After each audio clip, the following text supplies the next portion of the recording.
Encourage இருக்கணும். படம் கண்டிப்பாக வந்து எப்படின்னா வடச்சென்னை லெவலில் இருக்குன்னு தான் நினச்சி வந்திருக்கோம். ஏன்னா அவர் டைரக்ஷன் எப்பவுமே தனுஷ் சூப்பராக தான் இருக்குது எப்பவுமே பார்த்த வரைக்கும். அதுவும் வர அந்த உசிரே நீ சாங் நீங்களே கேட்டிருப்பீங்க எவ்வளோ பெரிய ஒரு ஹிட் ஆயிடுச்சுட்டு. ஸோ அவரை வந்து நம்ம சின்ன வயசுல பார்த்துருக்கோம். எப்படி அவ்வளோ அந்த அந்த இந்த மூஞ்சிலாம் வந்து எப்படி ஹிட் ஆகும்னு சொல்லி பார்த்தவங்க வந்து இன்றைக்கி வந்து 50 நிற்கிறாரு, ஒரு டைரக்ஷன் பண்ணுறாரு. அது ஹை பட்ஜெட் வேறு இது. ஸோ படம் பார்க்க போகிறோம், ஃபுல்லாக நல்லா எக்ஸ்பெக்டேஷனாக போகிறோம். வெளில ஒரு மாதிரி திருப்தியோட வரும்னு நினைக்கிறேன். ஃபுல் மீஸாக தான் இருக்கும், தனுஷ் ஃபேன்ஸாக இருக்கும். தனுஷை மட்டும் தான் எதிர்பார்க்குறேன், அவரை மட்டும் தான் எதிர்பார்த்து போகிறேன். அவர் சிறப்பாக தரமாக பண்ணியிருப்பாரு. நான் படம் பார்த்து முடிச்சுட்டு வந்து நான் உங்களுக்கு ஃபுல் ரிவ்யூ தரேன். ஓகே,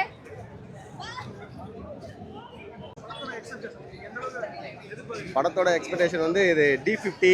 அவர் நார்மலாகவே எல்லா படத்துக்கும் நாங்கள் ஓவர் எக்ஸ்பெக்டேஷனோட இருப்போம். இந்த படம் சொல்லவே வேணாம், ஆல்ரெடி இதுக்கு ரிவ்யூலாம் வந்திருக்கு, நல்ல சொல்லியிருக்காங்க. பிளாக் பஸ்டர்ன்றதுல எந்த ஒரு சந்தேகமும் கிடையாது சார். அவர் வந்து இசை புயல் சார், அதில் எப்படி மிஸ் ஆகும்? சும்மா அனிருத், அப்புறம் இந்த யுவான், அப்புறம் ஹாரி ஜெயராஜ் போட்டாலே தரமாக இருக்கும். இது A.R. ரஹ்மான் மிரட்டிட்டு இருப்பார்.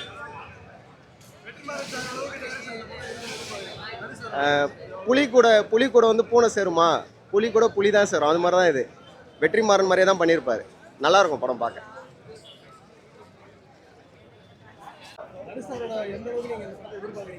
பயங்கரமாக இருக்குண்ணா, பிளாஸ்ட் ஃபயராக இருக்கட்டும், அவரோட 2வது படம் டைரக்ஷனால. ஸோ உண்மையிலே சூப்பராக இருக்கும் படம், ஃபுல்லாகவே நல்லாயிருக்கும்.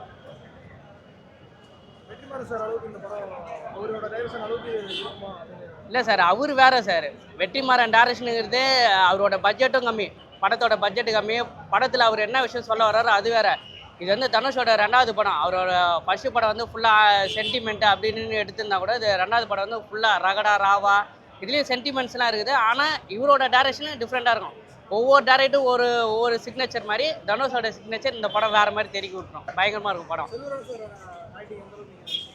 அது செல்வ சார் ஆக்டிங்கை பொறுத்த வரையும் சொல்லணும்னா தனுஷ் தான் அவர் அந்த அளவுக்கு செதுக்கிக்கார் படத்தில். ஸோ அவர் வந்து செல்வராகவன் வந்து தனுஷை செதுக்கிறத விட இந்த படத்தில் தனுஷ் வந்து செல்வராகவன் பயங்கரமாக செதுப்பார். அவர் மட்டும் இல்லாமல் பிரகாஷ் ராஜ் சார், செவ்வாழை சரவணன் சார், இது எல்லாத்துக்கு மேலே அபர்ணா பாலமுரளி, எல்லாருமே ஒவ்வொரு கேரக்டரும் காட்டும்போது டிஃப்ரெண்ட்டாக இருக்கும்.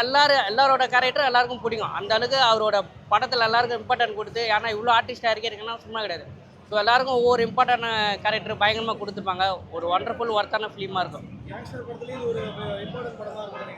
இம்பார்ட்டன்ட்லாம் இல்லை சார். இப்போ வந்து இப்போ இந்த ரவுடிங்க ரகடாக இருக்கிற ஃபிலிம் பார்த்தோன்னா நிறையா படம் சொல்லுவாங்க. ஸ்டார்டிங் வந்து பார்த்திங்கன்னா புதுப்பேட்டை இருக்கும். இந்த படம் பார்த்து முடிச்சோடனே ராயன், புதுப்பேட்டை, அத்தத்து அந்த மாதிரி தான் வருமே தவிர ராயன் எப்பவுமே மேலே இருக்கும். ஏன்னா அந்தளவு ஃபுல்லாக A சர்டிஃபிகேட்டு. ஏன்னா சன் பிக்சர் படம் எடுத்து எல்லா படத்துலையும் UA வரும், இல்லைன்னா U மட்டும் தான் வரும். இந்த படத்தை அவரே சொல்லிட்டாரு A சர்டிஃபிகேட்டே இருக்கணும். ஸோ அந்த அளவுக்கு படத்தில் ராவா ரகடா கொடுத்துருக்காங்க. பயங்கரமாக இருக்கும் படம், ஒர்த்தாக இருக்கும். சும்மா நில்லுங்கடா கூட.